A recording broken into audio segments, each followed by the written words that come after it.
بسم اللہ الرحمن الرحیم۔ حضرت علی رضی اللہ تعالیٰ عنہ نے فرمایا، ایسی غربت پر صبر کرنا جس میں عزت محفوظ ہو اس امیری سے بہتر ہے جس میں ذلت و رسوائی ہو۔ اگر کوئی آپ کی فکر کرتا ہے تو اس کی قدر کرو، کیونکہ دنیا میں تماشائی زیادہ اور فکر کرنے والے بہت کم ہوتے ہیں۔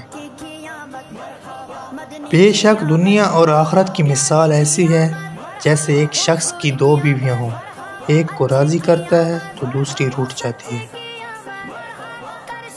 لوگوں کے ڈر سے حق بات کہنے سے نہ رکو، کیونکہ اللہ تعالیٰ کے سوا نہ کوئی موت کو قریب لا سکتا ہے اور نہ کوئی رزق کو دور کر سکتا ہے۔ ساری دنیا کے سارے لوگ تجھے اپنے فائدے کے لیے چاہتے ہیں، صرف تیرا رب ہی ہے جو تجھے تیرے فائدے کے لیے چاہتا ہے۔ تم دنیا میں ہر شخص سے جیت سکتے ہو، مگر اس سے کبھی نہیں جیت سکتے جو تمہارے لیے جان بوجھ کر ہار جائے۔